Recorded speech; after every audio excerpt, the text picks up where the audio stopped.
ఉత్తరం చూద్దామండి. ఈ ఉత్తరాన్ని లలిత గారు హైదరాబాద్ నుంచి రాస్తున్నారు.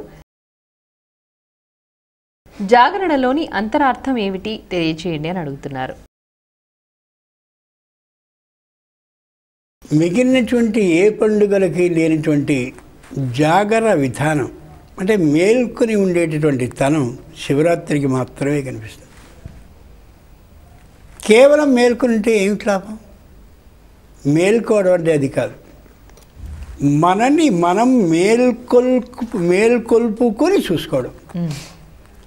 నేను పుట్టి ఎన్నేళ్ళు అయింది, ఏం చదువుకున్నాను, ఏ ఉద్యోగానికి వచ్చాను, ఎలా చేస్తున్నాను, ఎన్ని తప్పులు చేశాను, ఎన్ని ఒప్పులు చేశాను, ఎందరికీ ద్రోహాన్ని చేశాను, ఎందరికీ మాత్రమే సహాయపడ్డాను, నా భార్యను ఎలా చూసుకుంటున్నాను, పిల్లలతో ఉండవలసిన తీరులో ఉంటున్నానా అని ఎవరికి వారు ఆ రాత్రి కాలంలో కూర్చుని నేను ఎంతవరకు సరి అని ఎదుటి వ్యక్తిని ఎలా అయితే మనం అంచనా వేస్తామో అలా మనని గురించి మనం అంచనా వేసుకోవడం అది జాగరం.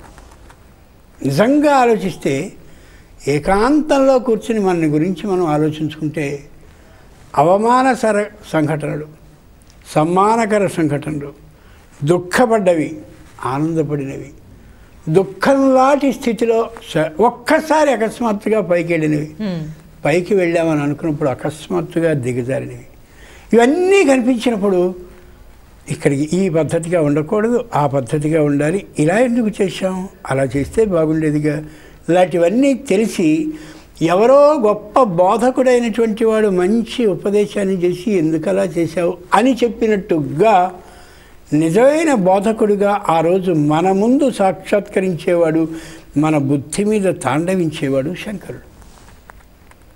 ఆయనే ఎందుకు చేయాలంటే ఆయన సర్వజ్ఞుడు. సర్వ అంటే అన్ని కాలాల్లో, సర్వ అంటే అందరి గురించి, సర్వ అంటే అన్ని సంఘటనల గురించి తెలియచేయగలిగిన శక్తిమంతుడు. కాబట్టి ఇక్కడి నుంచి నీ బుద్ధి మారుస్తాను అంటాడు ఎప్పుడు మనం ఆయన పాదాలని శరణు బట్టి వెడిగితే. అది ఒకటి. రెండవది కూడా ఉంది జాగరంలో. జాగారం అంటుంటారు, తప్పు. జాగరం, జాగరం అంటే మేలుకోవడం. విశేషం ఏంటంటే ఈ రోజు నుంచి సరిగ్గా 15 రోజులకి హేలికా పూర్ణిమ అని వస్తుంది. దాన్ని హేలికా పూర్ణిమ అంటారు. అసలు నిజమైన పేరు అది. విలాసంగా గడపవలసిన పూర్ణిమ. ఆ 15 రోజులకి అది వస్తుంది. అక్కడి నుంచి 15 రోజులకి సంవత్సరాలు వస్తుంది.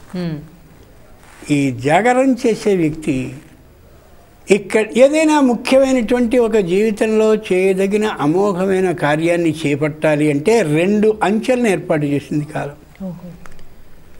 నువ్వు ఉగాది నుంచి పని ప్రారంభించదలుచుకున్నావుగా, ఇక్కడి నుంచి 15 రోజులైనటువంటి హేలికా పూర్ణిమ వరకు ఆ పని ఎలా చేయాలి, తగినంత ధనం ఉందా, ఎవరెవరి అవసరం ఉంటుంది, ఏ ఏ వస్తువులు నీకు కావాల్సి వస్తుంది, ఇవన్నీ ఆలోచించుకో. ఉదాహరణకు ఇల్లు కట్టుకోవాలి, నేను ఎంత తెచ్చుకోవాలి, ఎంత రుణాన్ని చెయ్యాలి, ఎంత ఎవరెవరిని సేకరించుకోవాలి, ఏ ఏ వస్తువుల అవసరం ఉంటుంది, ఇవన్నీ హేలికా పూర్ణిమ వరకు మొత్తం అందరినీ అడిగి తెలుసుకోవాలి. అక్కడి నుంచి ఏ ఉగాది అయితే వచ్చిందో చైత్రశుద్ధ పాడ్యమి, అప్పటి వరకు ఈ వస్తువులన్నింటినీ సమీకరించుకోవడం, తగిన పని వాళ్ళని ఏర్పాటు చేసుకోవడం, మొత్తం అంతా చేసుకుని సిద్ధంగా ఉండాలి. ఉగాది వచ్చిన తర్వాత ఆ మహానుభావుడైనటువంటి ఏ కాలపురుషుడు వచ్చాడో ఉగాది రూపంలో అక్కడి నుంచి 9 రోజుల పాటు అమ్మవారికి వాసంతిక నవరాత్రులు వస్తాయి. అమ్మవారిని సేవించి, అమ్మ అయ్యగారైనటువంటి శివుడు నాడే ఆ శివరాత్రి రోజున సంకల్పించాను, అమ్మవారైనటువంటి నీ అనుజ్ఞ తీసుకుంటున్నాను.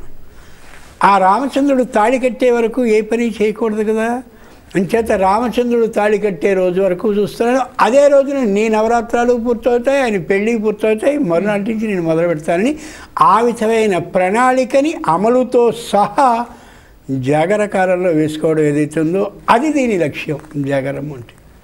కాబట్టి లౌకికంగా ఒకటి, ఆధ్యాత్మికంగా ఒకటి, ఈ 2 విశేషాలు ముడిపడ్డటువంటిది జాగరము. అలాగే ఇందాక అనుకున్నటువంటి ఉపవాసం.